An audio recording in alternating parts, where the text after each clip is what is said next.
So I guess you can all guess what we're doing here.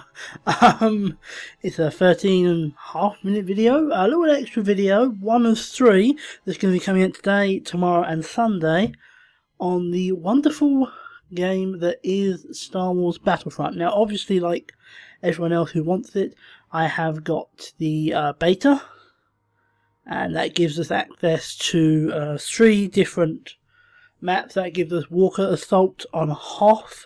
That gives us another game I can't remember off the top of my head, on Solace, and it gives us the survival mode on Tatooine.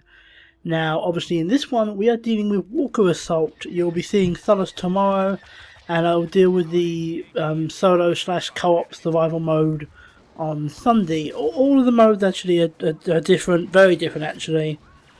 It's a very different feel, but obviously, since we are here and now, and we are dealing with Walker Assault, we will deal with Walker Assault.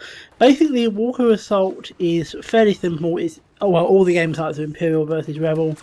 Basically, it's get the walkers to their destination. Yeah, 2 walkers, 2 AT-ATs, not AT-ATs. You know who you are, but AT-ATs. And basically, they have to get from one side to the other. The only way they can be damaged is with Y-wing bombers, which can be called in by 2 uplink stations. If the rebels get both of them activated, the Y-wing bombers come in, and that leaves the AT-ATs vulnerable, which will then allow them to launch a full attack.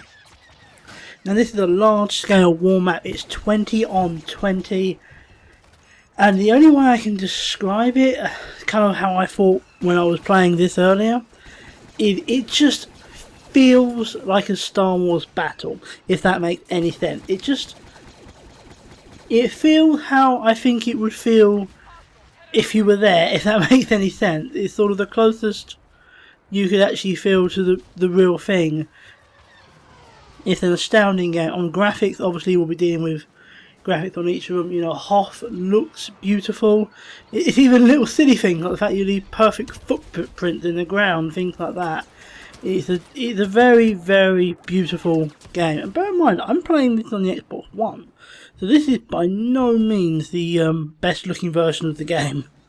So that says a lot, really, in my mind, about how good this actually is. So, I mean, it's pretty impressive. Pros about Walker Assault. If I'm honest, the 20 on 20 is actually quite a lot of fun. It makes it quite action-paced. It also makes it quite lethal, because you rarely encounter an enemy by themselves. You normally have sort of 2 or 3 or 4, but at the same time you're rarely alone yourself. Either a proper battle. It's not, no disrespect to the game, but it's not like Call of Duty. It's a sort of a legitimate. That makes it sound like I'm attacking it. It's not, legitimate, but it feels like a. I suppose I hate to say like a war, because I've never been in one, but it feels like you would expect it to feel. It feels like how you'd expect a proper, the proper battle will have to feel. I know I've said this before. It just feels like how you would expect a Star Wars battle to feel.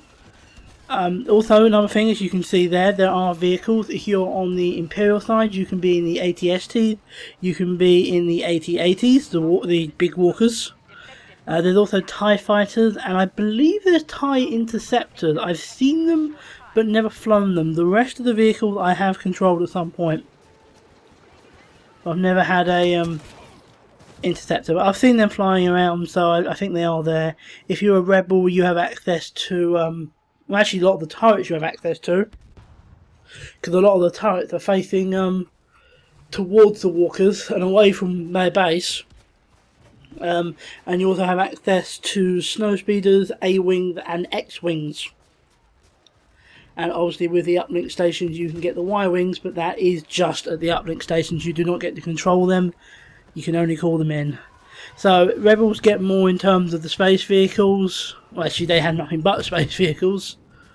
And Imperials get sort of a combination. I will say now, actually, no, I got any more pros?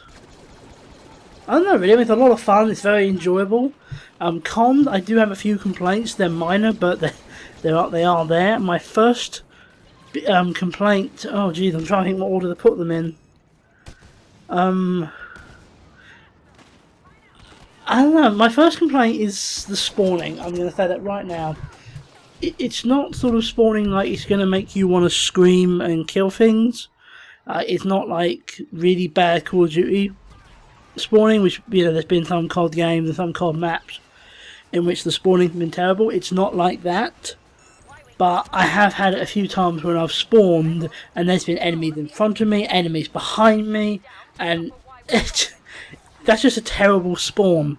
And I've had that a few times now, so I know it's not just a one-off thing. It's not going to affect you that much. I mean, in this footage so far, it hasn't happened once. I do not believe it actually does happen in this footage. It happened a little bit last night, I haven't seen it today. So, you know, it's not a big deal, but it is a problem.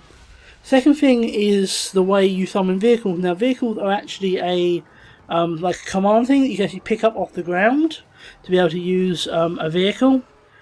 You can also pick up other stuff there. You can pick up like rocket launchers and stuff like that. I literally just picked up a thermal imploder. You literally just want me to do that, and it basically works the same way. The problem with that is, in terms of whether or not you can get a vehicle, it kind of depends a lot on being in the right place at the right time. And it appear where the sort of token things appear that you can get seem to be very random. I have to admit, I'm not a big fan of how they've worked that out. I personally wouldn't have done it that way.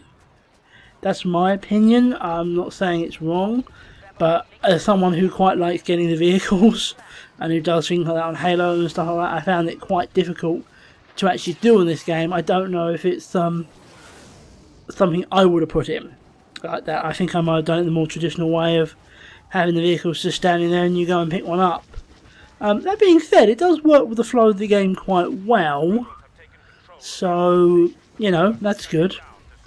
My other complaint, and I think this is my last complaint, and this is sort of a more Walker Assault specific one. Obviously the vehicle one can be general. The spawning one, I'm assuming, probably works in other maps, but this one is more specific to Walker Assault. This game is very, very biased towards the Imperials. The Imperials have superior weaponry, and basically I have played this now maybe 3 or 4 times. I have never played a game yet that the Rebels won, and I haven't watched a game yet in which the Rebels have won. It has been constant Imperial victory after Imperial victory, and I mean, it's okay because, you know, when you finish the game, you do swap over to the other team.